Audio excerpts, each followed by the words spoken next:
So without further ado, I'm going to introduce our lead on the master plan here, Selectman Swenson. Okay, thank you.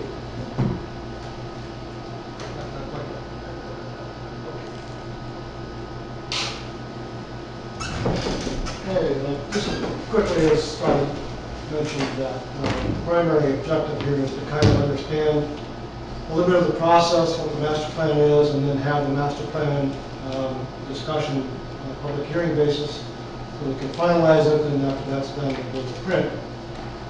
This process began about 2 to 3 years ago, initiated by the planning board. During the process, multiple forums were held on several different of the individual sections. Many of the planning board meetings had discussions following those forums, and then also on other sections as well, to develop, review, and finalize those sections separately. And then finally, the plan was put together in its drafted final format about 4 to 6 weeks ago.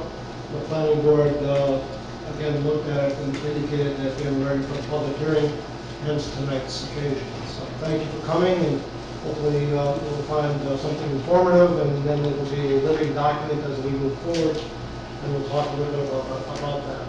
For those of you who were involved 2 to 3 years ago when we began,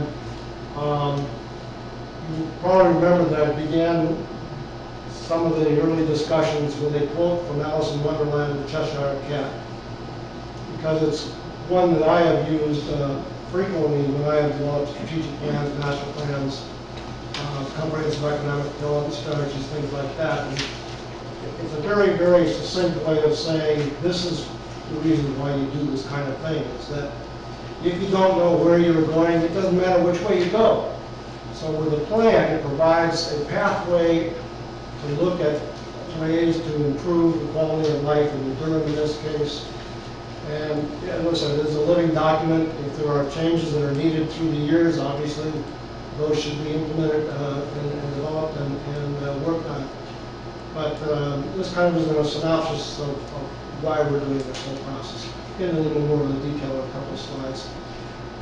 What is the master plan? It's a component of the town comprehensive plan. It provides a blueprint for managed economic development in New Durham. It develops a priority reference for New Durham progress. It assists in potential funding requests to state and federal agencies if those come up. It capitalizes on New Durham's assets, its location, its natural resources, and other things. You'll see many of those addressed in some detail with it throughout the plan. And I kind of alluded to in the initial opening, it is a living document. It's meant to be used, reviewed, and periodically updated as we work through it. So the purpose of the master plan is to create a vibrant, sustainable community that is compatible with surrounding land uses. It's to leverage our local assets, and we do have many local assets, of which are addressed in the master plan. It's to create a sustainable tax base with new job opportunities, new economic development, provide high-quality lifestyle opportunities for its residents, and focus on business attraction involved in natural resource assets, technology, and perhaps renewable energy. And why this was focused on, and we had some discussions during the planning board process on it, is that the main part of the town sits on a very large aquifer. And so you have to be somewhat cognizant of what kind of industry and what kind of businesses can be attracted or can be used in New Durham, developed in New Durham, to preserve that aquifer. And so that's why the comments on these various types of issues that we will look at, and then provide sustainable green development throughout the years of the plan. We went through a process, and most of the planning board saw this once and never really saw it again, but it was my planning tool in some of the projects of how we walk through it. Each section is on the left, and what it is, and who is it, and the timing, and all of that. By the way, this is, whoops, try that again. Sorry about that.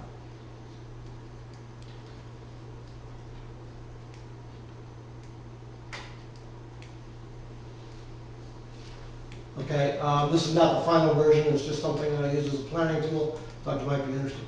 apologize for the slides, they're not real clear here, but these are the sections of the master plan on the left, with the primary goals stated on the right. There's an introduction section first, which is not listed, and there's a demographics section with the primary goal to understand New Durham's relevant statistical data for master plan development and implementation. There's a town and facilities and services section, which is to ensure valued, affordable services and infrastructure for Durham. There's the natural resources section, which goal is to preserve New Durham's natural resources and rural landscape for the sustainable health, safety, and welfare of current and future generations. There's a town appearance and character section with the goal to value New Durham's colonial architecture, upland forest landscape, and lakefront character. There's a community well-being section, which is to provide quality lifestyle opportunities for all residents. There's a land use section, which is to encourage and manage diverse land use. And there's the housing section, whose goal is to enable equitable housing opportunities for all. And then finally, there's a transportation section, which goal is to assure safe, convenient, multimodal transportation opportunities to access local and regional residential, business, and natural resources. In the master plan, there is one other piece at the very end, which has responsibilities, tactics, those kinds of things. It's a very extensive spreadsheet process in which the details of how those goals are to be achieved are outlined, who has responsibilities for that, and then the idea here is the residents should hold elected officials, should hold boards and commissions, should hold town employees to the idea of understanding what the master plan is and outlining what each year or each quarter or each half year, whatever the time term is that you wish, what each one has done to achieve their particular responsibilities for that master plan. In the demographic session, there are some key conclusions from the demographic side of it, which applies, I think, and I thought it was fairly important to bring that out as part of this presentation. I'm not going through the whole master plan tonight. It's been on the website for a month or so. You have black and white copies here, and I'll talk about finalized copies here after we finish here. But I do want to comment about some of the key conclusions from the demographic data. And some of these, most of these actually were discussed during either that particular section or other sections of the forums that were done when we developed the master plan individual sections.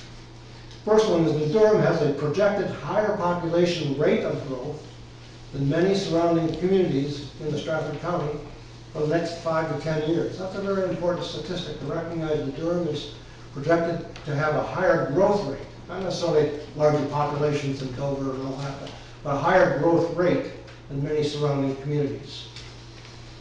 Nationwide, it's true for New Durham, with aging population, considerations for what constitutes an enhanced quality of life, i.e. the housing, recreational, etc. issues, understanding the needs for an aging in place population and those needs that need to go to address those issues. All of those need to be addressed, and we try to do some of that in the master plan and attack it in that process. Projected changing population in Durham will need to provide more flexibility and a better understanding of the desired municipal services. You've seen discussions over the last several years, long before that I'm sure, because it's an ongoing process. But because of the changing population and aging, growth, all of those kinds of things, the key is to understand what the municipal services are that the taxpayer wants, and does it provide the value for the money spent. And again, that's a very, very strong ongoing process, which I think each resident needs to address and understand and talk about, and then address in terms of who they would and how they would implement various changes that may be desired. Key issue here is that declining school enrollment with fixed school costs may cause increasing tax rate pressures, and we've already seen that. The New Durham tax rate is approximately 60 to 70% school tax rate. So of the $21, $22 that you have per thousand, 60 to 70% of that is school rate now. With a declining school population and fixed costs for those schools, that may continue, and likely will continue to be, pressure on the tax rate. Over the last few years, New Durham has made up for higher school rates by lowering its town operational expenses, but you can't do that forever. You've got to recognize that it's a tax rate as a whole has to be reviewed, it has to be looked at, and part of the master plan is to look at on an ongoing basis and have each of the employees, have the town administrator, have the board of selectmen, the planning board, all of those entities look at that and be cognizant and address those issues where possible.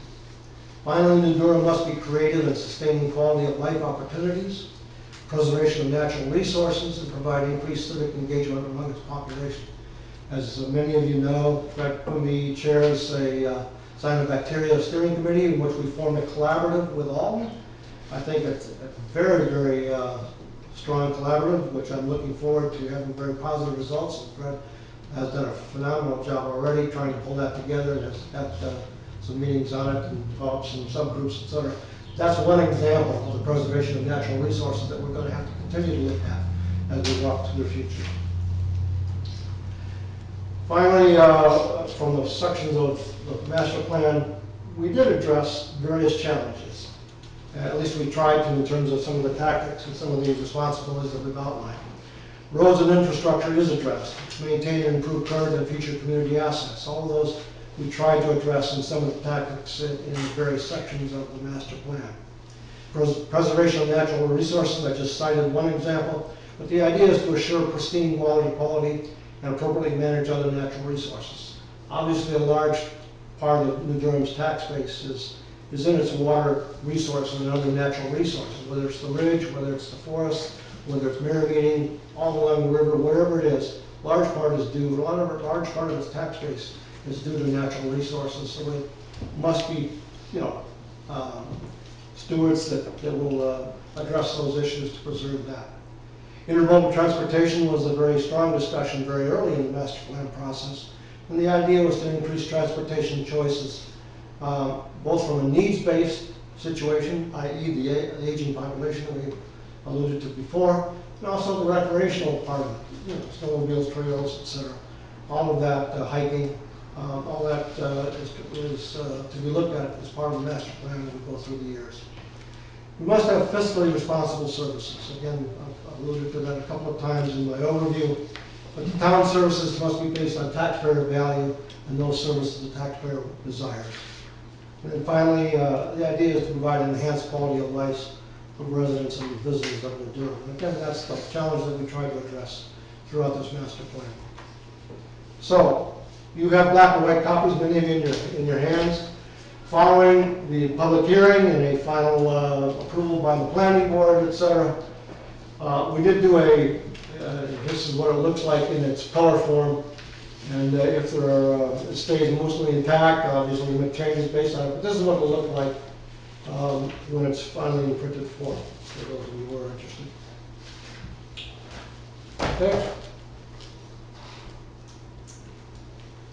So the final slide I have is to make sure that we all understand what the vision was that was developed through the process, and make sure that as we implement the master plan that we keep this vision before us. A community committed to growth and prosperity, a safe, clean, affordable place to live, work, and play. And I think those are the things that we tried to undergird the whole plan with to achieve that.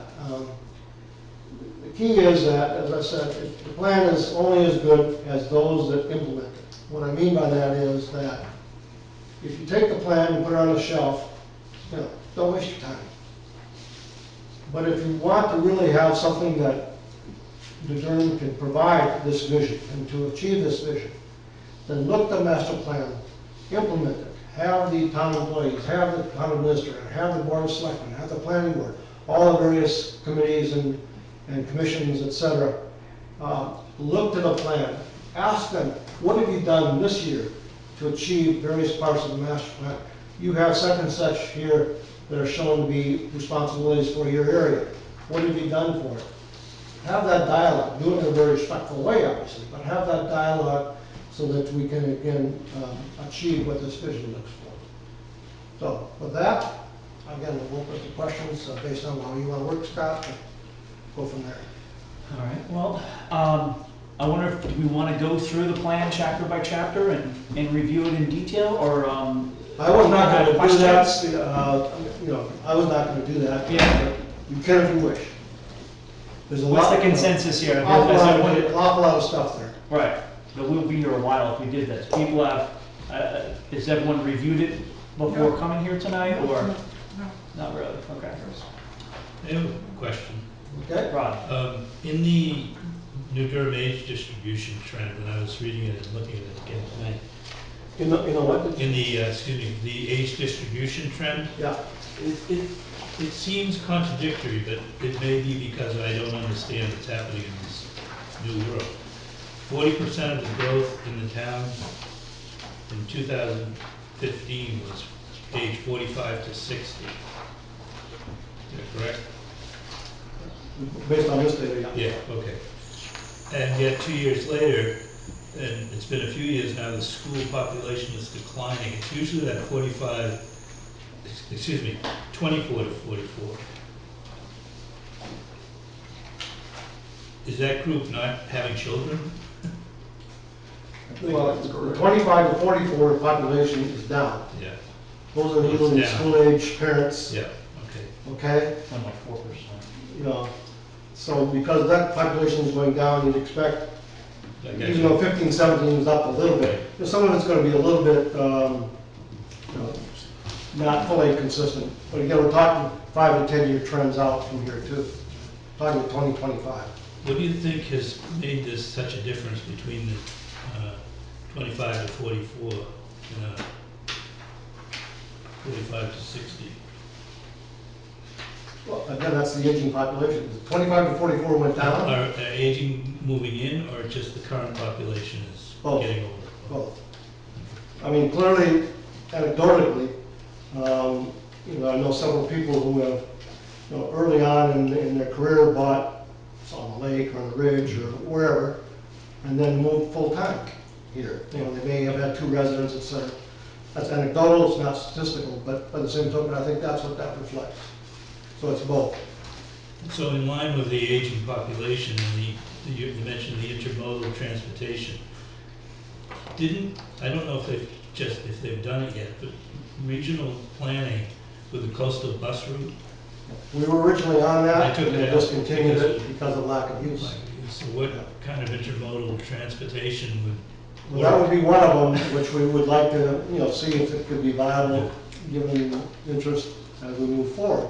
Obviously, it wasn't at this time, but that's one of them. You could have anything Uber to whatever. Are there any Uber drivers in New Durham? I'm not aware of any, but, That was the question that came to my mind. yeah. Can't get a taxi anywhere, of course. Well, that's it. Yeah. But that's why it's one of the challenges. But Uber's a possibility. Huh? Uber's a But so far, you don't know if everybody put their Yeah, mark. right. Now, and to answer your question, I did check, there are no Uber drivers available locally, but I think this is a very promising opportunity, really, yeah. May I ask a question about the anticipated growth? You say that New Durham may The rate of see a growth. rate of growth that's fairly large. Where are those people coming from? Are these coming from the coast, from Massachusetts, from Rochester? Is this because Rochester's growing so fast? Well, I think, Are we a satellite in a sense of Rochester more than anything else? well, the coastal, even as far as Portsmouth, Yeah. Yes, but that's basically my opinion, that's where Do the, people come to New Durham this far and still work in Massachusetts, or is that? I know is there a kind of few, I know a few who do, yes. Mm-hmm. Yeah, it's a long way, But- Concord and Manchester more so. I'm trying to, when I was young in You're Virginia. still young, what do you mean when you? When I was young, a long time ago, I grew up in a small town in Virginia, Falls Church, Virginia, 2,000 population. So you sort of the same size as New Durham is now. The number is about 2,500, 2,600, yeah. Yeah, and of course it's 10, 15 miles outside of Washington DC, and the sun around which Falls Church orbited, like all those towns like McLean and so forth, they all underwent considerable growth. And Rochester and Concord are not gonna be like Washington DC, I don't think, but the same thing happens. It becomes a bedroom community if you've got a real focus of growth in one of those neighboring cities, and that's what No, I agree. drove us. And all we had, you know, we don't have a whole lot of things in New Durham today. We didn't have a lake in Falls Church, we didn't even have a swimming pool.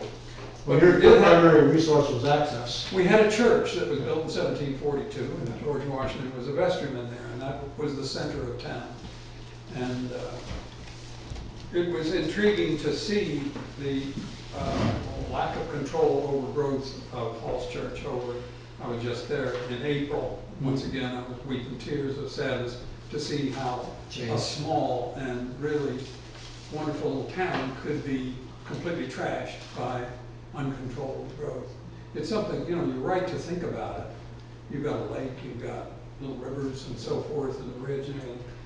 And Well, that's why. but you've got to watch the people who are coming in, as the ones who are going to drive the growth and bring the money in are also the people who have the least interest in the town as a town. I mean, that's why you look at managed growth. And again, the challenge for the planning board, in which they have done well for the last several years, look at the ordinances, look at the regulations, and how you fairly implement those. And ZBA, the same thing, is that how do you look at variance requests and waiver requests to make sure that, you know, you're fair to all the parties. So it's a challenge, no question.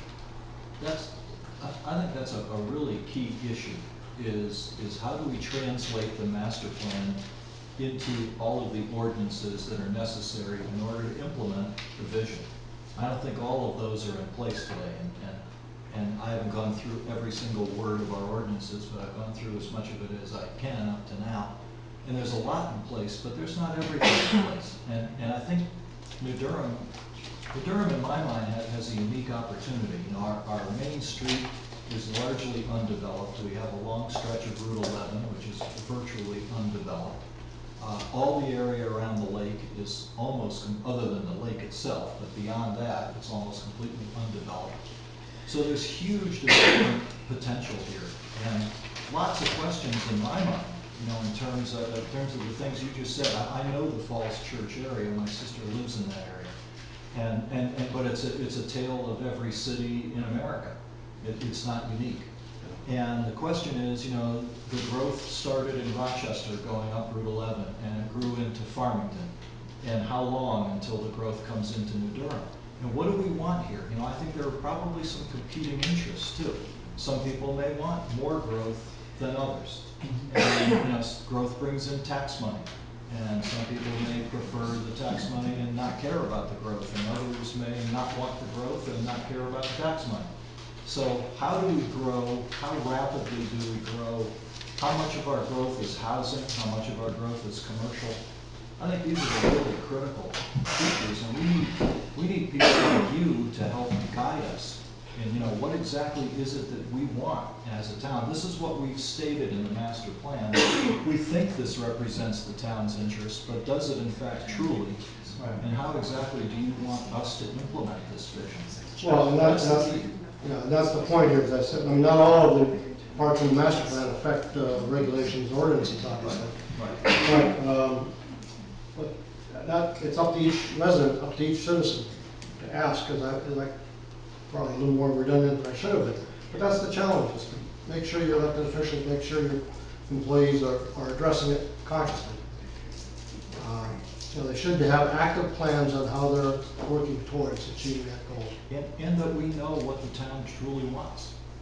Absolutely. Yeah. When I spoke before, I should have started by saying I just was really impressed with the work that's in this booklet. And it covers everything that I think we really need to think about. But to your point, I think the other thing that we need to keep in mind when we consider the quality of living in the town, or the way the town is going to grow, is that we don't want to develop a reputation of keeping people out. Right. You know, and I think that's a balance that's important for us to strike as we try to manage this.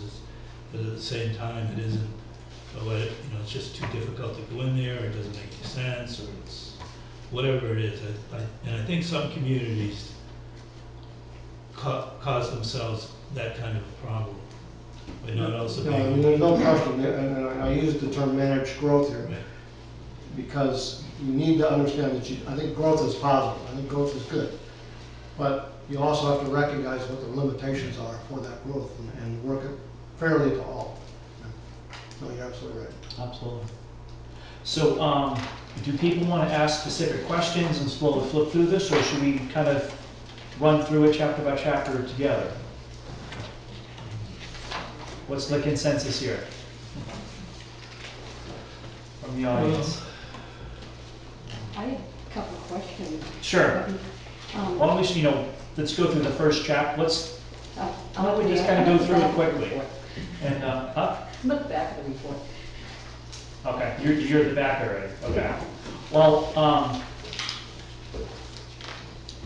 why don't we just at least read the goals, I'll read the goals of each section, and you can read the different strategies and tactics as we go through, just to get kind of walk us through a little bit here. So we're in the town facilities and services, and the first major goal is to ensure valued, affordable services and infrastructure for Durham. I'm not going to read each strategy and tactic as we go through. You can read those yourselves. But as you go through, you see the bold-faced strategy, and then there's several tactics that go along with that on each page. And they continue in that format as you go through the document. Scott, is the tactics are listed in the priority that you think they are, or they're just random? I think it's important.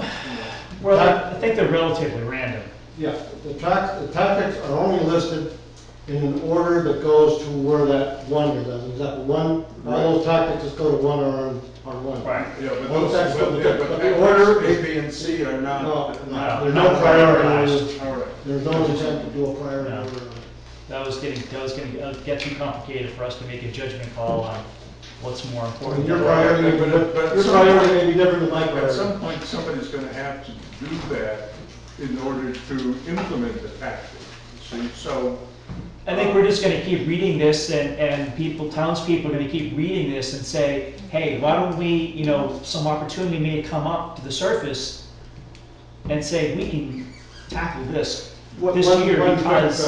One quick point to that though, if you go into the responsibilities and all of that section, some of them inherently have a priority to it, because as an example, some tactic may say, annually do this. That itself says that, that's up there, you gotta do something every year. Or every other year do this. That automatically puts a priority. Not all of them, but many of them have that. Well, and that's in the back of the, book, and I just looked at that and I said to myself, boy, there are a lot of tactics here, and somebody's gonna have to tell somebody, which ones do you wanna tackle first? Well, just quickly, what we've already done as a Board of Selectmen, That's what I mean. is we've already instructed our TA, Scott Hinman, for all of his employees and him included, and then we would like to see it filter out to all the committees and commissions, etc.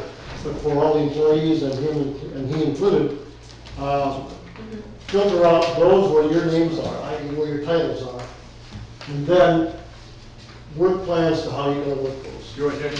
And so that it gives who's responsible, and Board of Selectmen is for this, and TV for that, and the Director of Public Works is for something else, somebody else. But when you look at the list of tactics assigned to the implementers, if it's random, I don't believe it's as effective as saying, pick the 3 to 5 that you're going to work on first. Because otherwise they sit and say, oh my God, there's 25 things and we can't do anything. And that's what will make the document live. If you look at the rear of it, this is my opinion, if you look at the end of that, if you reconfigure it, so the responsibility list is with so-and-so, and here are the 17 things that are listed in this book. And And either you decide what's the priority, or the board of selectmen decides. Again, that's what we've asked Scott and his various department heads to do, to go through that list in the back, pull out where your title is, and tell us how you're gonna do it. Right. It's interesting too. The CIP committee also, at their initial meeting, asked Scott to direct the department heads that when they hand in their requests, the budgetary requests, that they tie their goals to the master plan. That's another way to make a connection and prioritize Absolutely. and focus. It's so critical that this becomes a live document. You're exactly right about that, yeah. And if you get too many assignments and you don't even assign what you got to do, it's gonna sit on the shelf. Right. Some of the goals, I think, can be prioritized, some cannot. Yeah. Because some are an ongoing issue, you know, responsibilities to the planning board to make sure that we adhere to Right. town character. Right, there are a lot of That's- annual that's- tasks. That's not a project, that's continuous. just something that goes on all the time. Others can be prioritized, though.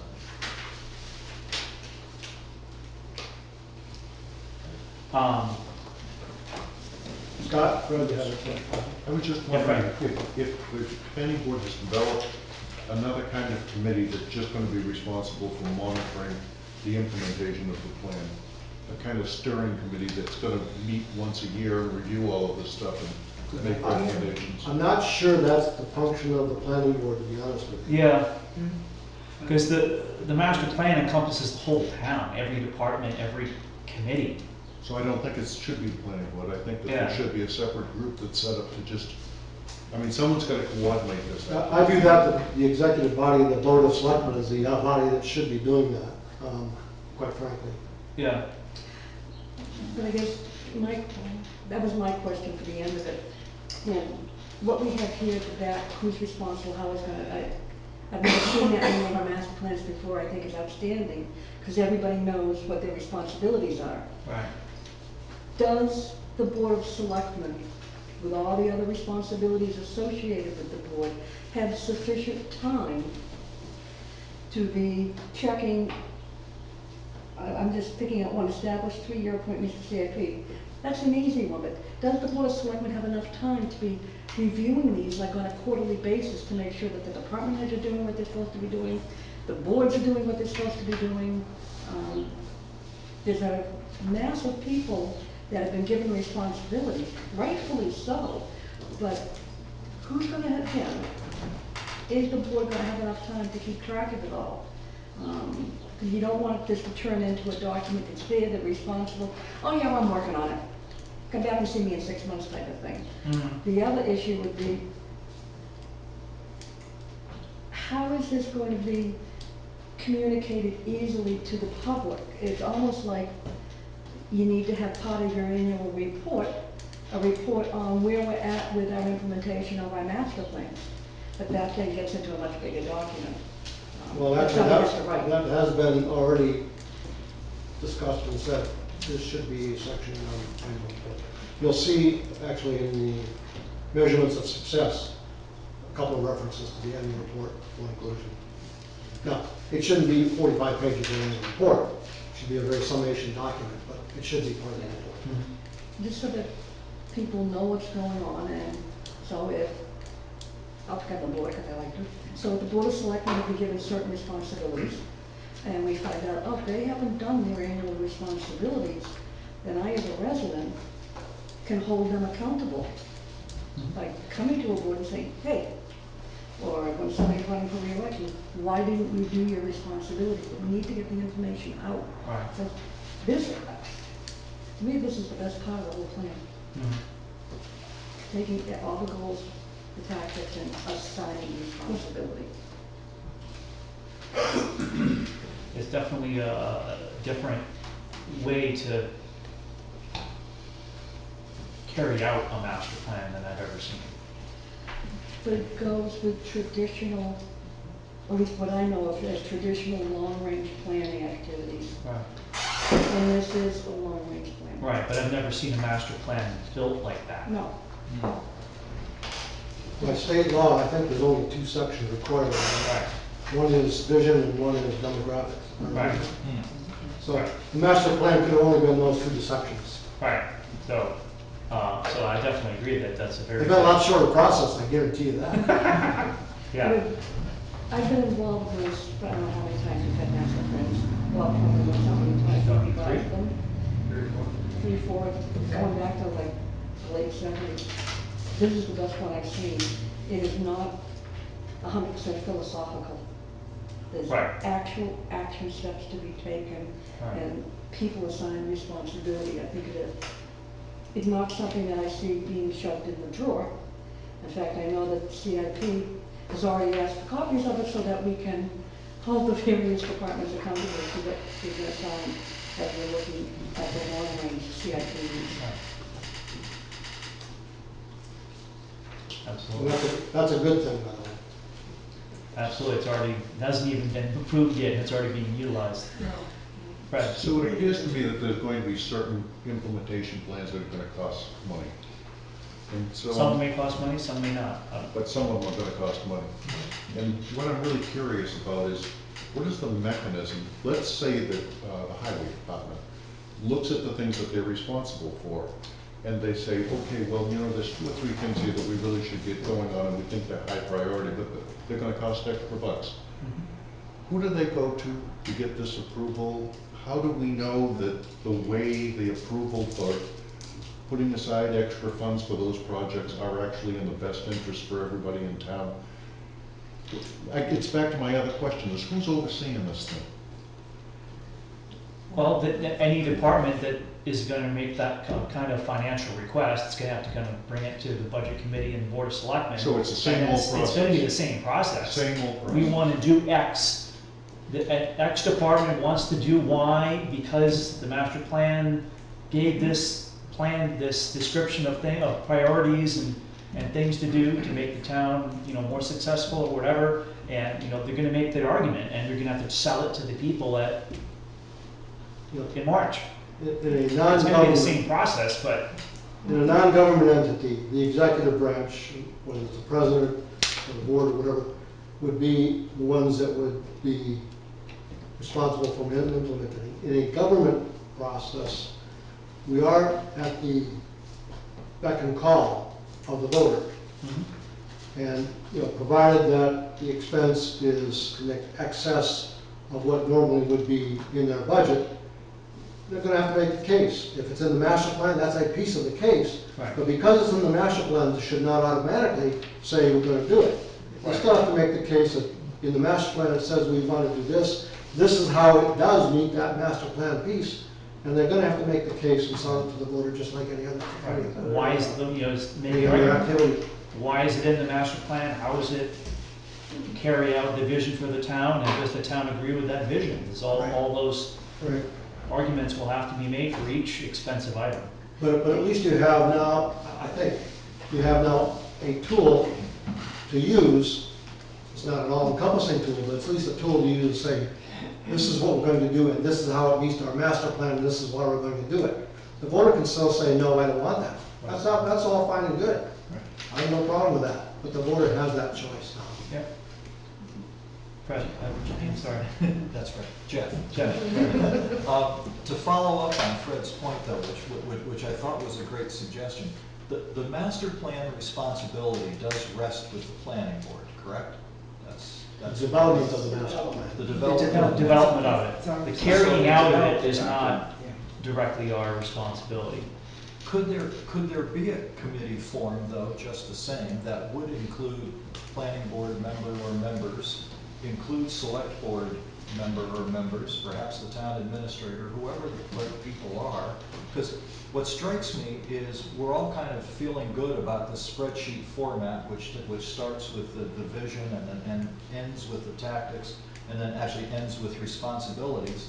And it's fairly straightforward to, on an annual basis, put another column in that says at the end of 2017, where are we with progress here, and publishing that in the annual report. It's given the structure that David has created, following up on that structure is not that difficult. It's all laid out right in front of us. It's simply a matter of measuring progress and having the right people report on what the progress is. Well, again, I view the Board of Selectmen and TA actually, that body, if you will, to make sure that it's looked at, various entities are A, aware of it, and B, have questions asked of what are you doing. Now, they can come back and say, I don't care, we're not gonna do it. That's their, because they're, you know, like a planning board is independently elected from the Board of Selectmen, therefore there's no authorization levels between those two. So in the 2017. So it's a little more difficult than something that is in a business, as an example. Yeah, but in the 2017 column, we can report department requested funding, funding denied, you know, whatever. Right. Fine. But Right. it updates the town, and maybe the town can come back and say, no, we'd really like that to be funded. Good point.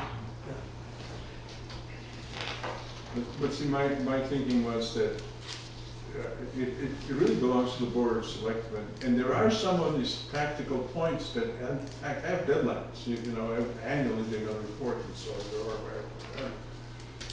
But there's such a large shopping list of things to be done that to make this thing live, live and not be alive, is that somebody should say, and there are various things here for the planning board. The planning board should sit down and say, well, we're going to work on items 1, 7, and 22, whatever they are. And we promise a product at the end of the year.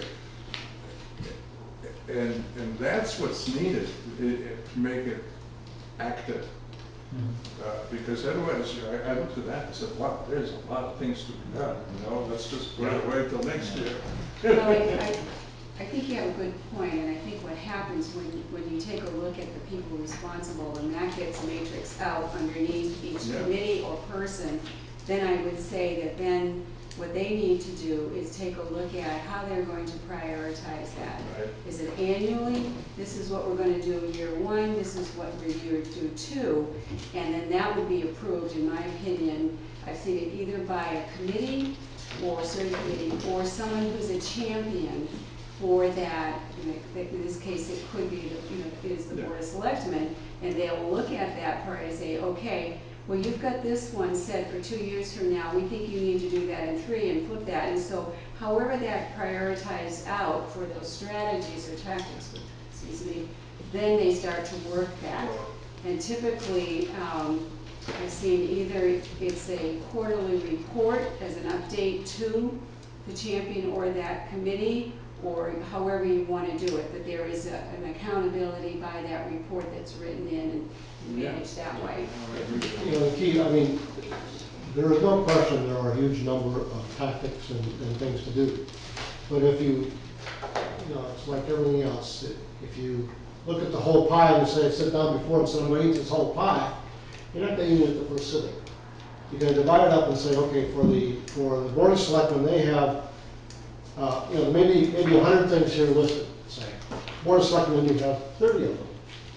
But 3 of them are 5 years out, 2 of them are 7 years out, 8 of them are 1 year out, so, they automatically come out that way.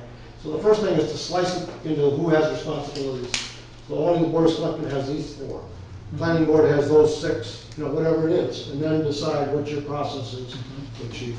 You break it down into its pieces of the key piece here.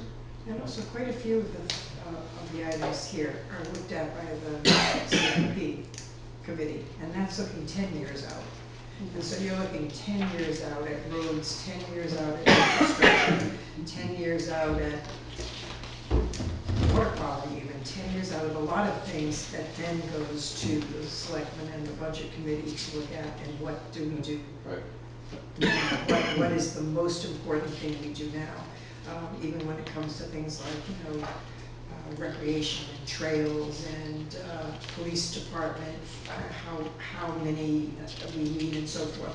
All of these things are looked at in a 10-year range, and then the Board of Selectmen looks at it and says, yeah, and what do we do now, this year? And then the voters just have to get interested enough to pay attention so that they know what they're voting on. Right.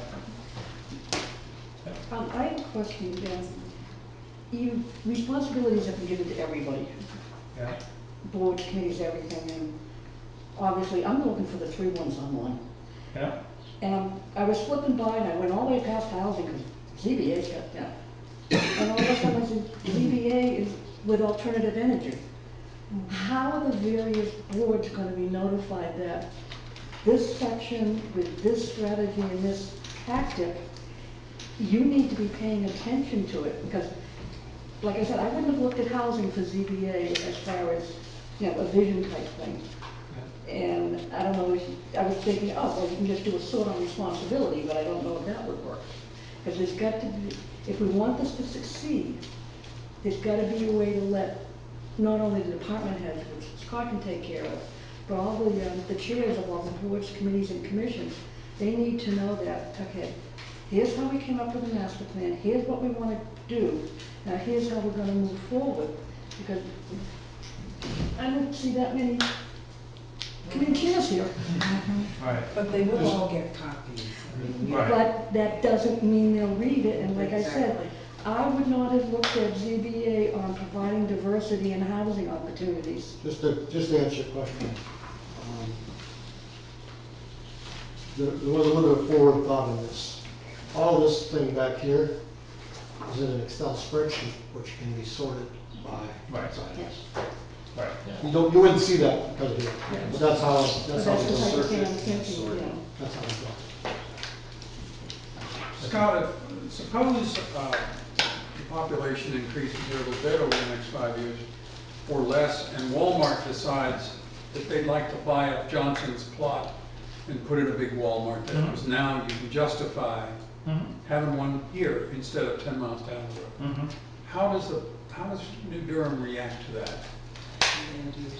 Hopefully 300 people show up at the public hearing. You react to that by looking at what your zoning and other regulations are and seeing what's there. There's a You limit, don't have a choice. Yeah, but money has a way of driving us. Right. Outside money has a way, there's, Without making any judgment, we have an automobile dealer Yeah. right down at our crossroad. Right. It went there because it was cheap, relatively. Those people said, here's a good place to invest the money, because the combination of taxes and expected business is what you want.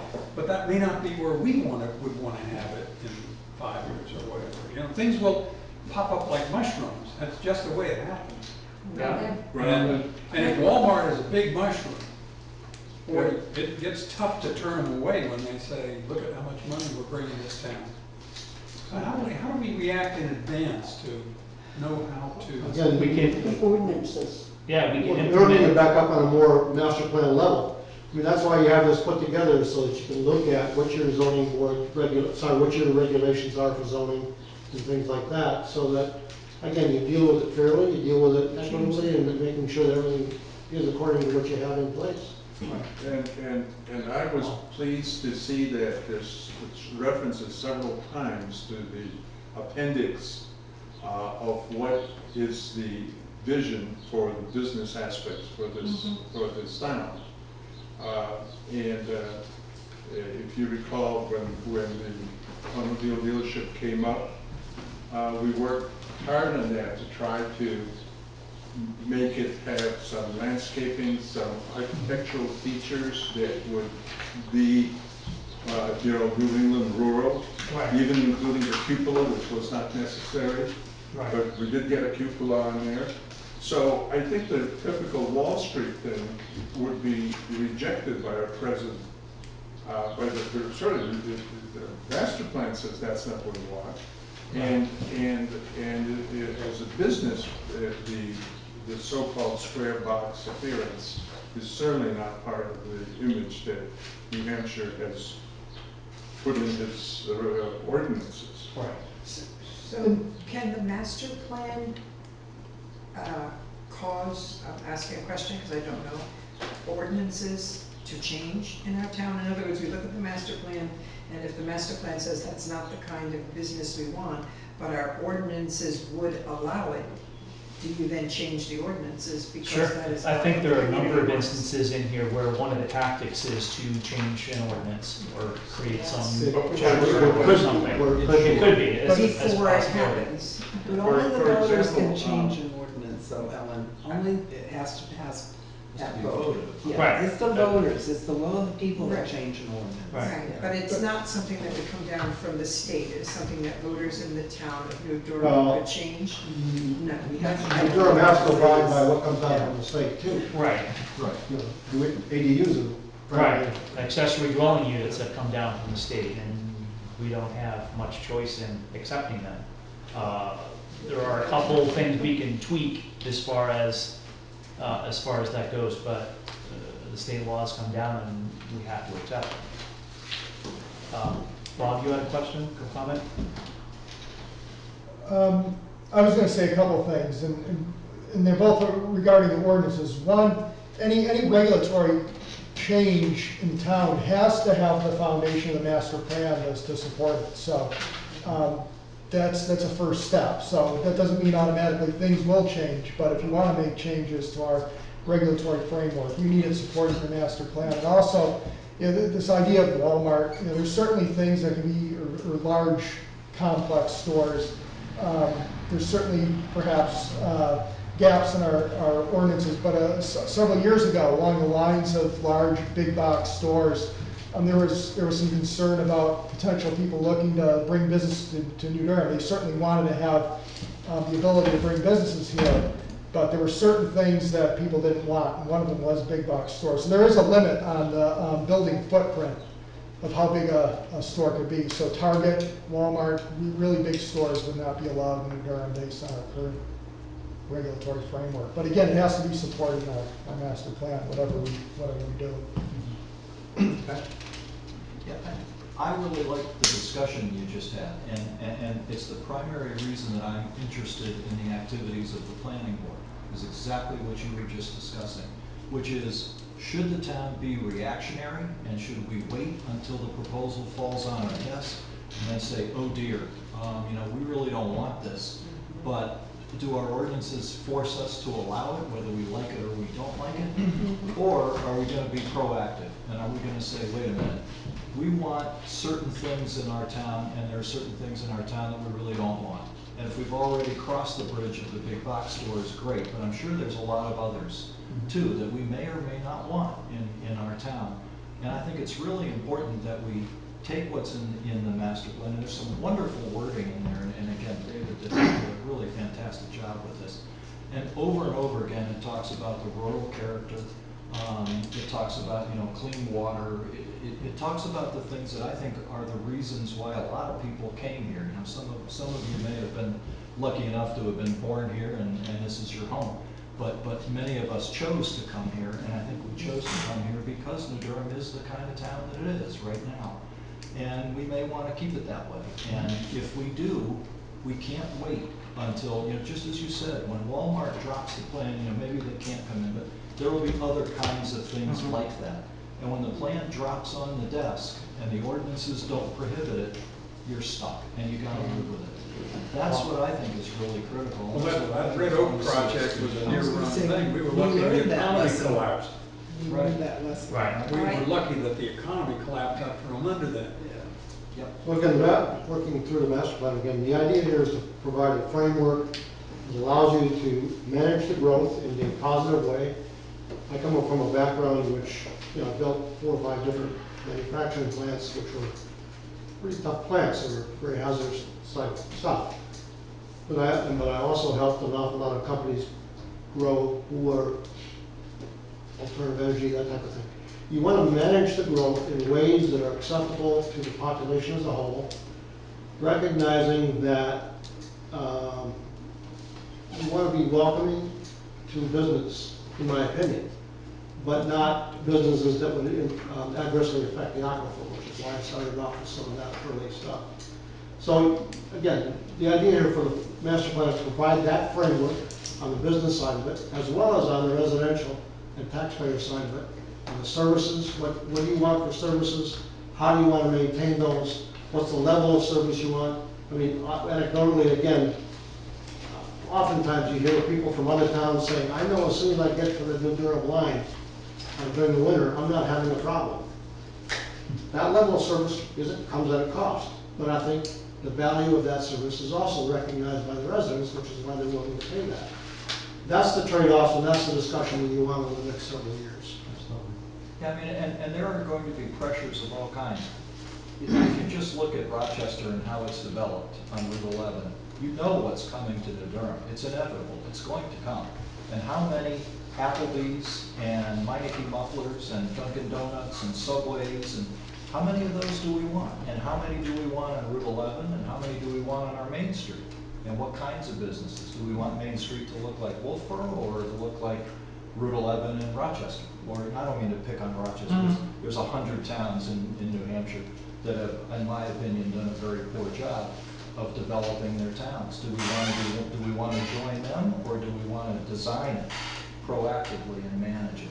And I think we do, and I think we've got a ways to go in order to accomplish that. Paul? Well, what Bob said about, back to the Walmart example, it's correct that we have in ordinances about the size of the business, the square footage. But the aspect of having New England architecture, which is so emphasized in that, is only an appendix to the ordinance, and it is not an ordinance. So I would hope that the planning board would take a look at what this says and says, hey, you know, let's look at our appendix, and maybe it should be part of the ordinance, that we want to have it look not like a bunch of square boxes. It's a suggestion. The appendix is a suggestion, it's not a requirement. And I think that's your reference, that in order to keep the character of the town, you don't want to look like Rochester. Well, I mean, that's why, you referenced the, this car dealer. The owner of that did a very, very nice cooperative job when he came for the planning board. He was very, very positive in terms of how he developed it. I feel very strongly that the owner did a very nice job in helping New Durham maintain what it was trying to achieve in attracting some new business. So kudos to him for that. It is a certain type of land use. Yeah. One can argue that's very poor land use. It may be consistent. But he did it in a very positive way. Consistent, yeah, And according to very the law, positive so landscape I and so kudos forth. to him all the way on how he did it. I think you should have in mind what other towns look like, whether it's Rochester, or whether it's Ipswich, Massachusetts, or whether, this is never going to be a town where people walk in from a cluster of homes unless you totally change the nature of the place. It's not going to be a European style or Columbia, Maryland style town. Never say never. Well, you'd have to make some major changes. But you can still, you can have things like the farm, Bickford's Farm down there, or whatever. You can have things like that, and the open space to the west of the first responders and so forth. You can really have it, you can keep it that way if you mean to have it that way. But if you want things just pop up one by one, you get a dry cleaning that looks like it can look very New England-y, but it just doesn't all fit together the way you'd like it. Again, I think that's the point here of the master plan, is to try to keep that framework in mind as you walk through the master plan and implement the master plan. I think that was the whole idea. I think you have to keep in perspective, however, information in here is accurate. If this is an aging community, the services are going to be sought differently, and they may. I'm not supporting the Walmart, but the aging community may not want to be driving regularly 10 miles or more to get some of the services they need. But Maine made McDonald's build restaurants that look like houses. So it's a good idea to plan ahead, but we have to put in what's the projection of our population going to be, too. If you go to Bavaria and look at McDonald's in Bavaria, you can't tell that that's a McDonald's. The little M might be in the middle of scroll work on the wall, but it's a little M. And it looks like everybody else's scroll work on the walls. And they serve beer. And of course, Moving right along. moving right along. Now, I suppose my point would be that each individual structure that comes to town may meet our standards, may meet the code, but clustering them together may make a real ugly combination, that's all. So there's more than just, having each place landscape, have a cupola or whatever. It should be harmonious to some standard that we like it to be, particularly around that crossroads, or any of our various crossroads. Those are the centers of business and traffic and so forth. And I'm not criticizing the party, Good discussion, good discussion. Actually, if you look at the number of sites that are available in the mixed-use district, this area, right, there are very, very few that are available, mostly because we're so ecologically sensitive. We're only, 36 inches above groundwater here. Right. So there are only very few. And you have to remember, it's your businesses that subsidize your tax rate. If we want to manage, if we want to continue to grow, provide the services that lead to the very wonderful life that New Durham residents have become used to, we have to do something to subsidize our tax base. And probably business is the most efficient way to do it. We have to be very careful about the businesses, that they respect the very unique features of New Durham, our steep slopes, our water, our lake, all of that. But we do have to allow businesses to come in. They're a vital part of our community, and it's what's going to help us grow. So when a business applies and we have a hearing, come. It really is incumbent on residents to come and make their voices known. Because Swain's made a very interesting point. The gentleman that opened the used car lot, he worked very hard to meet planning board suggestions. There was nothing required there. He constantly said, what can I do to make this application, appealing? I know I'm a gateway business to New Durham. I know I set a tone for people coming into town. He really worked hard at doing that. So I think businesses need to come, we need to be receptive to them and still protect the town and its resources. But I would hate to see a climate that shut business out of this community. I think we need them. If you haven't seen it, there's a for sale sign on the property if you're heading west just before it. So that, whoever owns that lot, I don't know. If that, it's as we said, one goes in, now that. It's in front of the dealership there, the repairs. Yeah, and they had presented that when they came in with their idea, the kind of their conceptual. The owner, he made the presentation, and he had even talked about having a little roadway there, and there being various businesses after that. One mentioned was an Aroma Joe's. Just put one in the front, just go up here. Back to the master plan. Right. Back to the master. So, this has been a fine discussion. I don't know if we really want to go through it chapter by chapter here. I don't know. I guess, I think just any other discussion questions you have. 4 to 6 weeks. Yeah. Obviously during the process, each section was discussed and finalized. Right. So are we gonna, close this I haven't hearing? heard any suggested changes. Right. Just from my perspective, we need this activity to finalize it and for the planning board to approve it officially, given it any changes that you wanted to make. And once that's done, we'd make all those changes and then we'd go to print. Right. Or, it'll eventually look like this. Right. Make, several copies so that it could be available in color, so. Right. And make the spreadsheet available to the department heads, committee chairs, so they can sort their way through it and figure out what pieces are theirs. Pardon? Ash Swims. Yeah. No, if I can just, through this whole process, and also in Molten Borough as a department head in utilization of a master plan.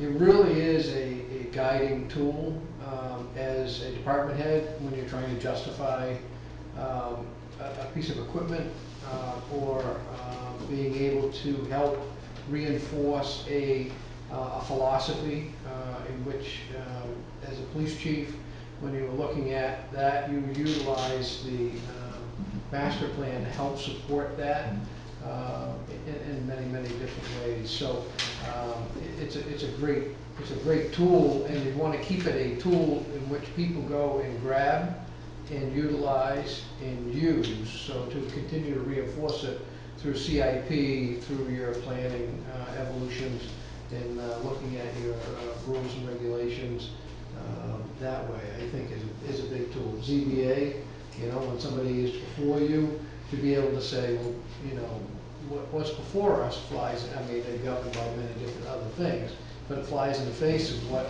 we have put down for our master plan. So it's really a very much a great working document. And that's the reason why, of course, every, periodically, of course, they have to be, updated, that information, so. Good until 2025, unless amended. Yeah. This is a long-range vision. Well, but again, it can be modified, it can be updated, it can be yes. whatever it's needed, but yeah, that was kind of the idea, is to get it, give it some life. I have a question, and it's because it's kind of personal to me. It's on transportation. And one of the tactics is to collaborate with the New Hampshire Department of Transportation on maintenance of shared roadways. That happens to be the road I live on, which is the worst road in town. And I want to know what collaborate means. I want to know if that includes pressure. When are you going to put it? Let me cover, actually, Scott has already worked some on that, into the master plan. He's already done some work on that. He's communicated a few weeks ago to the state and asked them, listen, the roads here, your own roads are in need of help and do not meet our standards. And they responded with what their schedule is, and Scott, I'll let you. Yeah, I mean, during these summer months here, they're supposed to be doing all the drainage work between Depot Road, Main Street, and then Merrimeeting, Lake Road as well. And then from that, the next year in 2018, it's actually on their website.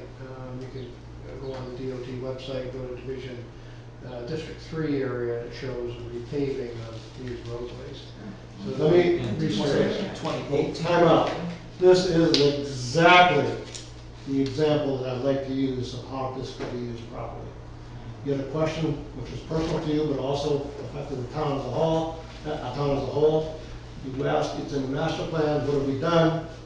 Well, Scott and I provided some response. This is a microcosm of how exactly the master plan should be done. And if in fact the DOT was really, was not up to speed, and you would utilize this type of a document to help reinforce. In other words, it's not just that maybe Ellen called up Scott Kinman, the TA, and now he's carrying the message. He can also say, this is just what we talk about. And some of those collaborated efforts may be that there is some cost sharing in some areas.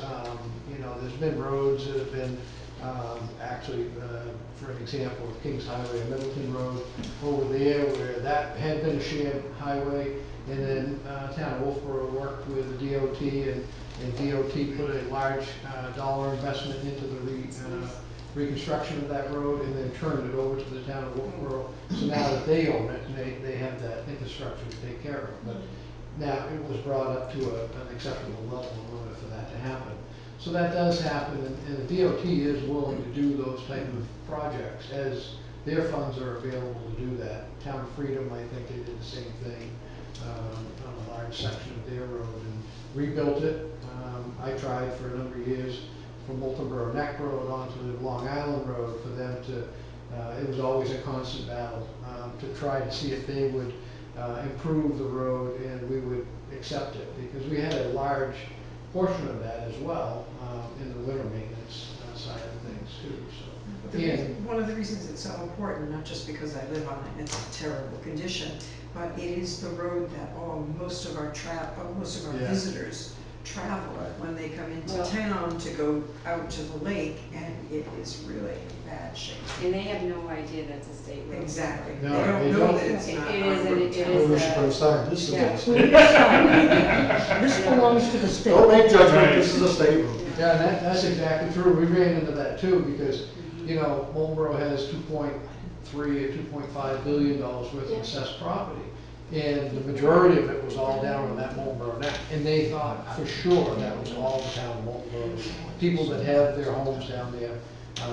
The largest, I mean, I bet you 80 to 90% of them all believed every day that the town of Wolfeboro, I used to get calls all the time. And, you know, you always want to try to work with people and help facilitate, you know, and try to mitigate their frustration. And it's the same situation here. When you look at your main street out here, and you say, boy, what a deplorable condition, and it's actually the face of the community.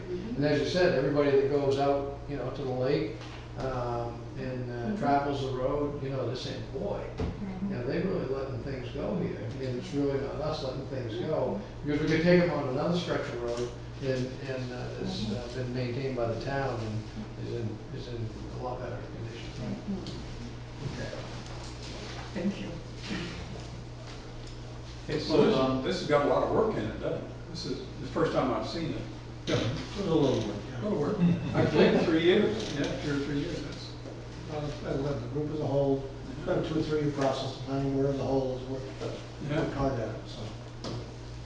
But it takes some study. Well, to your comment, this document represents a lot of input from people in town. We had forums on each subsection here, soliciting input from voters, taxpayers, residents, anyone who had a stake in this town had an opportunity to have input. The planning board oversaw that process, but the organization, the template, Everybody did the hard work. was Mr. Swenson. Yes. Yeah. some of the pieces, Good team effort. yes. That was a great team effort, but you did do a major effort in assembling all these pieces together. Don't be too humble. I realize this is a public hearing, and my final comment would be I would encourage the planning board to adopt this as presented tonight and to implement it by morning. All of them. This is going to a meeting I'm having in about 2 weeks. All right. Any other comments or questions or?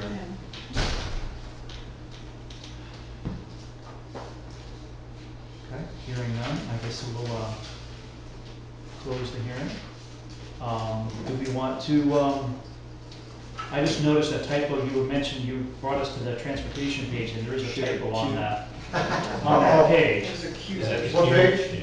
Yeah. 43, The exact But what line about that the Ellen end? Yeah. pointed to. It's a Right. queue there or something. there's an extra letter there. Okay. That was put in intentionally, wasn't it? Is it a shared queue roadways? So the queue. It's to make sure that people C. have read it. Yeah, I It's believe letter Tactic C. Tactic Page 43. Page 43, tactic Tactic C, C. collaborate with Oh, NHDOT. yeah, There's a queue. Shared. okay, we can take care of that. I just see you paying attention. Yeah. If that's the worst you had, that's pretty good. Yeah. So, members, do we want to go ahead and approve this tonight? Do we want to, have we all looked this over enough to find those little typos, or do we want to chew on this for another week? I'm good with approving it tonight. Has anyone else seen any other typos? Are you planning one last review of it, Swens, before you send Yeah. it out? No? Okay, you're gonna fix the bingo, right? Where did, Well, I'm comfortable with it, but I'm one of 6 voices here, so I'm ready to approve it. I didn't specifically look for typos, and I was just I didn't either. cruising through it, but I didn't, I mean, nothing stood out at me, so. Most of it has been spell checked. I didn't spell check all the slides, I did spell check the narrative, and I didn't spell check the responsibility section, measurement section. I didn't spell check all the slides, but. Honestly, if there's a couple of typos left, I don't think it's worth worrying about. No, probably not. That'll be corrected by the time it's ready to print. So you'll go through it again. No, just a cube. Well, that one, Well, that's the consensus, then, who wants to, make a motion? I'll make a motion to approve the master plan, the 2017 master plan with a single correction of a typo. Okay. Any second? I'll second that. Any discussion? I'm not a voting member tonight, but just for the record, if I was, I would enthusiastically vote to approve this. Alrighty then. Any other discussion? Dot? Yes, one point of discussion, since this is the actual plan we're going to vote, and you just can block your ears, Mr. Swenson.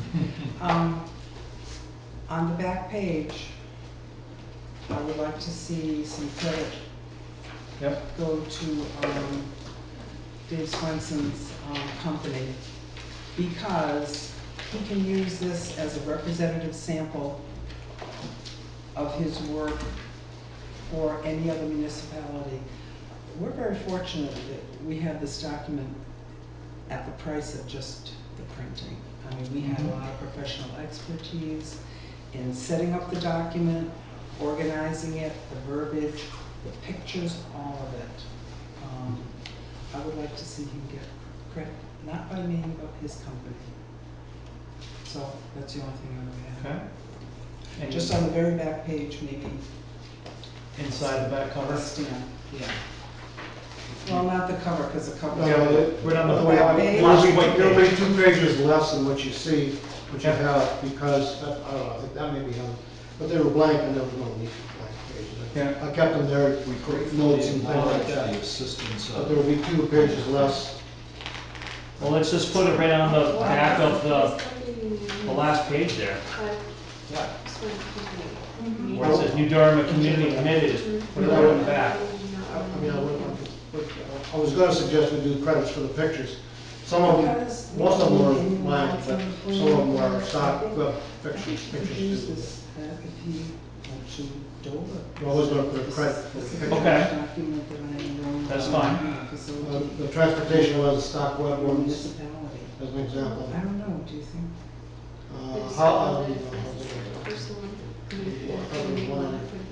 Yeah, the town facilities and services are stock web Being ones. Okay. Private company for that. Yeah, okay. So you'll add, Add a picture, courtesy picture, phrase. photo credit, And that's why Okay. I guess I don't.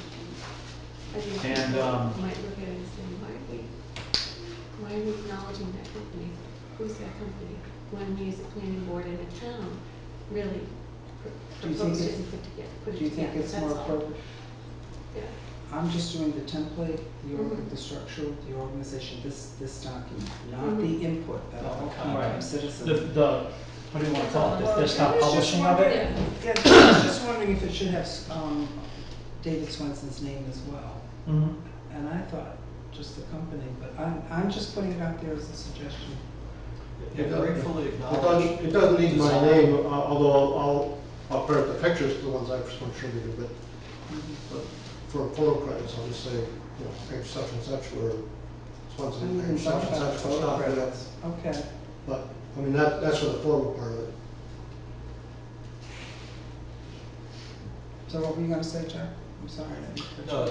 I think it's a good suggestion. I think it's very implementable on the back page. Gratefully acknowledge the assistance of, is it Agility? Agility point. Agility, for design and, conception and design of this document, that kind of thing.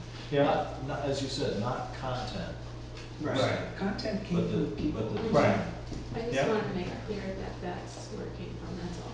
because I don't know how other people would perceive it Right. if they saw it, Right. that's all. That they would think that he wrote it in isolation, that this is a document? I don't know. People aren't paying attention and they just picked it up and saw it, I just don't know. Or that That's all. or that a company wrote our master Right. plan, not our Right. town. Right, that's all. Well. Just so long as it's defined, that's fine. Okay, With some clear wording. and so should we also mention the planning board then, as overseeing? Yeah, that was my point. David Swenson as Board of Selectmen and Agility and the planning board. Okay, and I give David Swenson credit. Credit for all the photos and all, For the yeah. photos, Yeah. yeah. Okay, well, that's my thought before we send it off to press. Well, then how is it gonna be worded then? Guess he'll have to word it. Well, Terry? Figure it out. I don't know if you want to do that. If you want to do that, you just type it, I mean, maybe something to the, like, acknowledge Agility's appointing preparation of this document with oversight of the Durham Planning Board. Fine, Yeah? perfect. And That do you sound want work? credit for the photos? And Yeah, photos. because that'll be a separate. I'll do the photos as a separate line. Okay, all Does right. that work? Yeah, Okay, Okay with that? yeah. great, All right. perfect. Thank you, appreciate that. Okay, any other comments?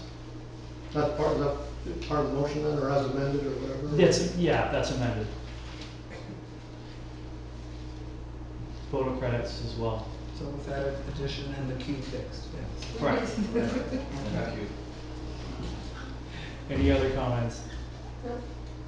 Hearing none, all in favor? Aye. Aye. Any opposed? That is unanimous. Good plan. Get a revised copy for you tomorrow, get a website, take down one of the website, do that. We need one more motion. Do we want, no? Not yet. Two more motions. Two more motions. As far as this goes, we want a motion to, print this thing. Oh, Right? yes. Oh, yeah. Well, I thought we did. You did authorize 100 copies, I think. Yeah, but we don't. You didn't have the dollar amount, you may need the dollar amount, but it's coming from the CRF. Okay. We It already did has that. at least one quote, which is I thought we only did, something around $1,700 for 100 copies. we already put that in? You had 100 copies, you didn't have how much. Okay, well, I don't, we said, I didn't, It's from the I CRF. think we only had, I thought we only had funding for like 10 copies of this. That was the original one. The original And draft. that came out of CRF too, as I mentioned to that. And then, I think later on, the same planning board, the next one. We already did that. You had a motion, you may have been late on that, that could have been. Maybe that's why I didn't remember it. I wasn't here It for was it. under public input. Okay, that's why I don't remember it. My brain's not totally trashed. Okay, then we're already good for that. Never All mind. right, so I'll get you a copy. Do we need to approve the amount? Well, but- I think we're, whatever that is. Do we need to approve the amount coming out of CRF? Or should we say funds to cover the printing costs? I don't know what the amendment was, so I can't That's answer what that you question. I don't know what was the motion? Did it have a cost item, or did it just say print it with money spending from the CRF? So they would say the amount, okay, all right, good. What was the answer? Don't have any. I believe the Board of Selectmen are the agents to expend on the master plan capital reserve fund. So they're the ones that have to vote the approval of the money, Okay. not the planning board. I'll take care of that on Very well. July 6th. Good. Very well. Do we want to, we have some other potential business. Do you want to talk about this? Well, now, or do you want to chew on it? I've looked at it now, so I have a better sense. So if you Okay. want to just, Okay, so we are going to add some more new business, not master plan related. So if you want to take a minute and exit.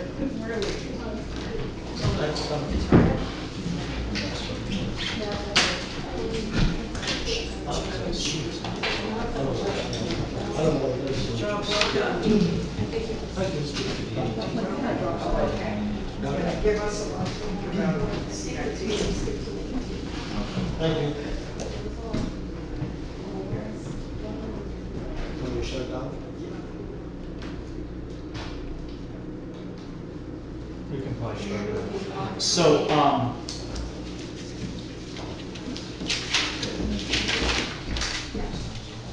why don't you, I wasn't part of that other decision, so why don't you, kind of take the lead here and, refresh how the last meeting went, and how that relates to this, as well as this, Okay. and what we want, what, if anything, we need to do to make any changes or corrections here. So at the last meeting, we had one public hearing, which was regarding the woodlot status on Penny Lane. And we received a correspondence from the abutter who wanted to have the lot line adjustment performed. Well, two things. We received a memo from him indicating he still wanted to move forward with the lot line adjustment. This is a separate issue. This is not that abutter. Oh, it's a different one. This is a different abutter. This is different, It's a totally whole different different issue, application. but it's the same idea. Oh, it's from this same parcel? No, it's just the same idea of Oh. changing the lot line on a wood lot. Okay, okay. That's all. It's Okay, supposed to be so- separate got it, got different it. parcels. Let me do the Penny Lane one first. Yeah. So Laura provided the notice of decision. This is from May 17, 2016, and I was in error in something I said, but let me just read this. Notice of decision. You are hereby notified that on May 17, 2016, the New Durham Planning Board considered a request from Penny Williams to remove tax map 240, lot 37, located at the end of Penny Lane from woodlot designation. The board took the following action. Motion, move map 240, lot 37 out of woodlot status with the following three conditions. The property owner can obtain a conditional use permit. They comply with all New Durham Article 17 Stormwater Management and Erosion Control ordinance requirements, and correct all issues already occurred, and all future work will comply with all New Durham ordinances. 3, further builder must get planning board approval of their site plan. This is made with understanding that when conditions 1 and 2 are completed, a notice of planning board decision will be filed with the registry removing woodlot status. And that motion approved 5-0. And at the last meeting, I did, in error, indicate that there wasn't, the planning board hadn't approved a removal of woodlot status. And this is a conditional approval, but I didn't recall that being part of the previous approval process. So again, this is back on May 17, 2016. Subsequent to that, on April 4th, 2017, the applicant, this is what I was thinking about, is more recently came before us with an engineer. Yeah. So the surveyor and the engineer presented some material to us for the conditional use permit, which was then approved as well. Let me just read what that says. I don't have a notice of decision, but I have it out of the minutes, so let me just read this.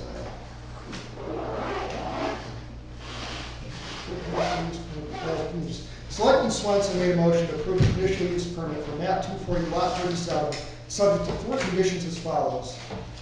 Revisions to operating maintenance plan, including certified sign-off page and town name correction. Receipt of the New Hampshire Department of Environmental Services shoreline permit. Addition to the existing slopes plan, the statement, no disturbance allowed at any colored section. And add a note to the overall condition site plan that an operating maintenance plan is in place and is to be followed, transfers to any subsequent owner. Also subject to the conditions that were previously noted or required when the work is complete. Verification that appropriate topsoil amounts are in place, other materials are used to retain topsoil along with verification that vegetation that is used is providing the designated intent, and the photo season evidence that in the growing season the vegetation is retained and is thriving as planned. And with the understanding that any acceptance of this application decision related to the plan do not imply approval of any subsequent activity by the board of this property. The final confirmation after all the work has been completed that the slope ratio is no more than 3-to-1. Anyway, so when we did the conditional use, there was a conditional approval. Right. subject to them completing the work. Mhm. So I think what I clearly erred on was that the removal from woodlot designation was approved with conditions. Right. And those conditions have not been met because they have not met the conditional use permit conditions. So they still have to do most of what we had talked about. The one exception is after they get the final plan to us for Scott to sign off on, they remove the woodlot status. Right. So, We and were sort of right. Yeah. so I was sort of right, but, Yeah. I mean, there's a couple of things that it shows. Is one, I didn't go back far enough to refresh my memory, so I apologize for that. But another thing that happens is when these applications get drawn out and Yeah. languish, and part of it was on the applicant, and some of it was, we probably should have pushed them along a little bit more. But too much time had elapsed, and things got a little Yeah. hairy. So Right. if they get that plan before us, the conditional use permit plan requirements, that we get it out of woodlot designation.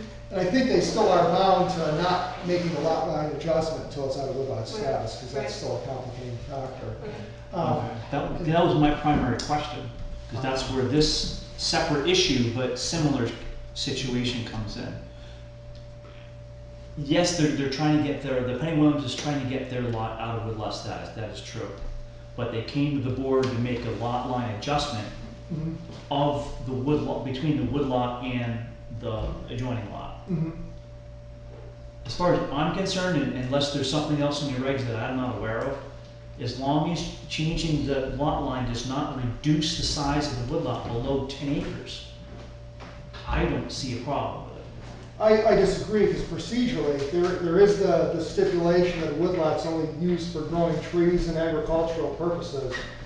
And this is how we've always done it, and I don't know how much of it was based on legal review at the time, or it was just how it was always done. But to me, it does seem procedurally, because to put it in woodlot status, you are getting some waivers on meeting some requirements of the zoning ordinance, and some of these lots really have not fully been vetted for whether or not they can be converted to a building lot. So I still have issues with that. I think you have to bring it out of woodlot status regardless, Before you do the boundary. before you do a boundary line adjustment. I mean, that's how I see it. I agree. Bring all of it out? Okay, yeah. Well, you have to bring it out, and then what we Do a boundary line adjustment and then put it back in if you put it want out to. if you want to. I mean, if you prove it can be built on, I don't know why you put it back in. I mean, Right. this lot on Penny Lane is kind of an anomaly, because something was just weird done, 'cause they had the road frontage. The one thing they didn't do is do the survey, but all they have to, at that time, all that the board required is they surveyed a sufficient amount of that parcel to show it could be a building lot. So if you met the minimum lot sizing standards, Right, you might have to survey two acres. right. Now, So- the boundary line adjustment that they're asking for, the other gentleman, he wants to put that in one lot? I wasn't. This other that- issue? No, not the other one, No. the one that we're talking about now. Penny Lane? Penny Lane, yeah. The guy that came in for the boundary adjustment. He did because it was under 10 acres, so he He didn't. didn't, Right. right, okay, I just Right. wanted to make It'll only sure. be 7 I didn't get acres. confused Okay. there. Now, Bob, Just a I second. remember the discussion in, I guess it was April, and I remember there were 10 conditions, and I think you listed 10, that's what I remember, that Swens had cataloged for us, of which I think 3 were required for them to get started with doing all this remediation that we were gonna do. And then we expected that by September, all of the other conditions should be met, and then we would finalize the what is it, not waiver, but the request, the permit. Conditions. So my question is, did they meet all of the requirements to get started, and have they gotten started? Because, you know, the season's well underway here. Well, that is an interesting point, because I did mention, you know, how much has been done, and the applicant's surveyor wasn't sure what had been done. If they haven't gotten going yet, they're not gonna be done by September, I don't think. I don't know, and I did mention, you know, there are cases where things get rescinded, you know, approvals get rescinded, so. The applicant did not receive his shoreline permit until the very end of May. And then we've had quite a bit of rain, and he was starting work out there last week. Okay, but this is kind of languished. I mean, when we, and I do understand there are elements that. He that slow submitted things up. everything, the state didn't give him his. Well, no, I permits mean, at the end of I'm referring back to May 17, 2016, when this initial decision notice that came up today, that I made the error that didn't remember it existed, in reference to removal of woodlot status. Back then, it was suggested that this stuff was gonna be moved on fairly quickly, because the applicant wanted to sell this parcel. Right. That's how the whole thing was moving along, it was like rush, rush, rush, you guys are holding me up. And then the things weren't implemented on the applicant's side, so I don't really have a lot of sympathy at this point for the applicant. I mean, things just have to get done. Wasn't it 2 stages, June and September, that some Yeah, we'll have to go. vegetation had to be started? And I thought it was Yeah. June and September. So we should review that. In order for the applicant to get started, Mhm. we said to get a conditional use permit, you have to satisfy these criteria. Does that mean that the planning board still has to vote again to issue the conditional permit so that they can get going? Or are they No. at this point allowed to get going based on, they can self-certify that they met the No. criteria and they can get going? No, the on conditional their own? use permit was granted conditionally. Okay. So they can get going anytime that they feel they have met those conditions? Mhm. Right. Okay. Yeah, Swenson? Well, to the point, or comment to the point on coming in at woodlot status to bring it out and then bring it back in. I think you have to be careful on that, because if you have a woodlot that's say 30 acres and they want to adjust lot line on that Mhm. for dividing it to the two woodlots or whatever, you don't want to bring it out and bring it in under those scenarios. You just have to be careful, I think, under what conditions you're asking them to bring it in and out. If it's less than 10 acres, there's no question. about it. Right.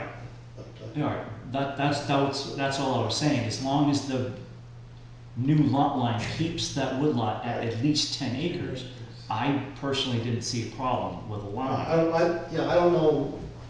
Because my question is, there's a Penny Williams issue in there are complications there. I guess I'm trying to establish a future rule here.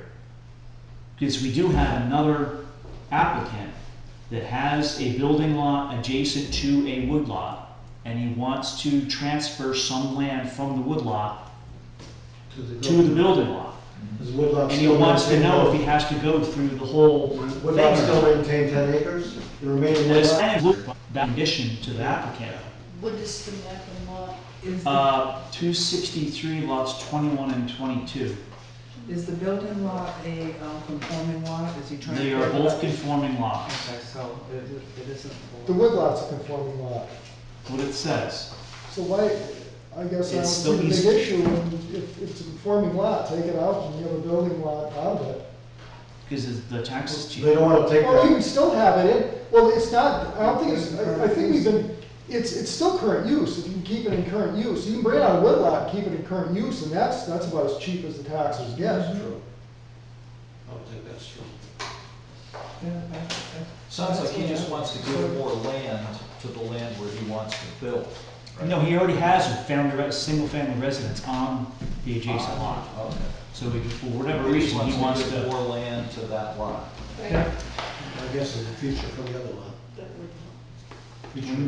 Well, this is the wood line, it comes, that's a weird shape of the land. Those are weird shape. I don't know what the boundary line adjustment he wants to make. And put the rest So of it. here's 22, it's conforming lot, but it's kind of small, and the house is right against the back of it. What's the? I don't know what he wants to change, but, What changed? But I know that he's planning on keeping a good part of that. yeah, so the wood lot goes all the way through here. It's still, see, this is doing things piecemeal, I get very nervous about that. It's like, you gotta do some planning in advance. Right. Keep the woodlands healthy, right? So you can still demolish the wood. I guess the problem is, I don't know if it says in our regs what the actual procedure is. Well, it says bringing out a woodlot status, what you have to do to get out of woodlot status, but it is clear about what But a it says- woodlot is. It does, we do define a woodlot, but in the process of a boundary line adjustment, do all the lots involved in a boundary line adjustment have to be non-woodlots? I don't think it says that. The key The word determination restrictive is- applies, I mean, that's legal terminology for how you deal with ordinances. I mean, we've been told that by Okay. council in the past. Yeah, Well, we can make a boundary adjustment in non-woodlots, right? yes. We just. But did this that. one is a woodlot. Right. That's the question that the person's asking. Sounds like they need to appear and explain what they're looking to do. The key issue, do you have to take, for any adjustments or any movement on a woodlot, you have to take the whole thing out of the woodlot? That's the key question. Right, that's the question. You have to read the ordinance, I think, Mm-hmm. carefully. And, well, I think Jeff's got a good point. If he's amenable, if he wants to come for a conceptual or There's whatever, a conceptual consultation. and then just be amenable to Right. taking it out of Yeah. woodlot status, making the BLA, and then just putting the Yeah. rest in current use, And explain Right. to us what he wants to do and why. Yeah, and why that would yeah, work. okay. And that's our answer to this other person. Dave, Conceptual- employee with a conceptual Conceptual plan, consultation with at least. be willing to take it out of woodlot. He's Yeah. already asking you in that email for waivers from 3 or 4 of those requirements.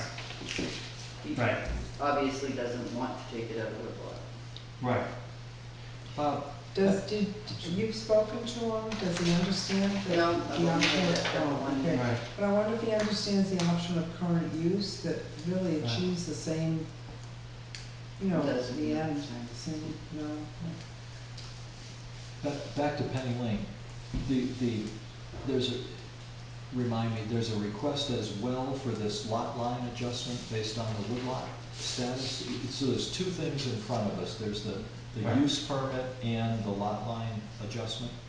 Well, at the last meeting, this is regarding Penny Lane, I didn't realize this, is what Scott had before us was a different parcel, but Right. when we had the last meeting, the reason it came up was there was an abutter that wanted to have a little bit of land from the woodlot on Penny Lane added to his parcel. Oh, He has a parcel off of Penny Lane, but it doesn't extend back to Jones Pond, so this lot line adjustment would give him a little bit of access to Jones Pond, to the water back there. okay. And that's where and this the woodlot- owner- And Penny Williams is willing to do that? to Yeah. get land? That is, Does it make sense to wrap all this up into one set of decisions in September when they need to come back for the use to convert their conditional permit to their final permit? And we do it all at once all the work is done on the. I think that's what you told them to do, isn't it? yes. Yeah, So, Okay. but they weren't happy about that decision. Oh, Because the abutter wants access to Jones Pond now, for whatever reason. okay. Can't Penny say to him, go ahead and walk through my property? Right. That can get sticky too. We don't know why he wants access to Jones Pond. Maybe he wants to put a dock in or something, I don't know what he wants, so you but just want who to knows? go water frontage. Yeah, I don't know what he wants. I'm sure recreational Mhm. waterfront. Future sales. Well, So- to increase the value of your land, true. So I think you just continued it, right, Bob, till September, but Yes. if he did what he's supposed to do before that, he can come back. Yes. Yeah. We just gave him extra time. Well, Yeah. I think he can't complete all those conditions until the end of the growing season, right? No, Well, he's gonna there was need- some of it that he It could won't do be in established. June. Yeah. Oh, he's gotta start now. Right. But in order to get his final permit, he has to show, I've forgotten all those things, but it's Right. the grass is growing, the They had a rain vegetation. garden, I mean, Right. part of it is the plan, there's, I mean, the conditions are laid out, but they had submitted a certain plan, and that, whatever it shows in the plan is what they have to do, in addition to anything that actually Right. explicitly states. Right, they have to change the it. topography, Yeah. get there was an excavator in a there, rain change the garden in topography, there, build a rain certain garden, get the vegetation. plants established. And they also, they showed us a plan, but it was really like a chapter from a book that just said, these are all the things you could do. And we had asked them to revise that to say, what is it you're actually going to Specifically do? what you're going to do. And I don't Right. recall, did that come back to us in a final, thought- and it was to be signed, I thought it did. that they I would thought comply with what they They had a said. specific plan, they were gonna put the rain garden here, they were gonna change the slope there. I remember seeing. But I don't remember that plan Part of the was condition. resubmitted in a, Part of the condition. Yeah, Not so much specific here and there, but that they have the vegetation thing right, as part of the conditions. right. And was that woman, remember the woman? The engineer. Good job. Yes. Was she going to be the one implementing the, best She management? drew up the plan, I She don't drew know up if the she's gonna plan? be actually implementing it or not. Because I don't think she was. It didn't strike me. if they that she send was. photographs to us, I mean, if they submitted photographs to us of Yeah, progression, and I would think at the end, we probably want to do a site walk Oh, I think so, yeah, considering before we yeah. these things move along, yeah. All right, so we're gonna let Penny Williams sit till September, or unless if he gets it all done, he can Let's see. come back and say, I'm done. Mhm. And for this other issue,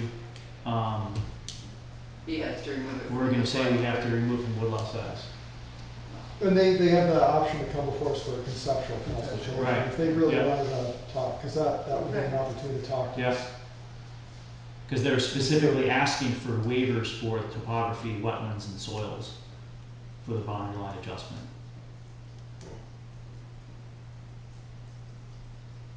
So the answer is no. Okay, You can come for a conceptual consultation to talk about those things. okay, but he's gonna have to remove it from the. Okay, Sounds good. all right, Mhm. my motion. Unless anyone wants to talk about something else. Motion adjourned? Second, Second. all in favor? Aye. Thank you, Mr. Swanson. Thank you. Yeah, thank you.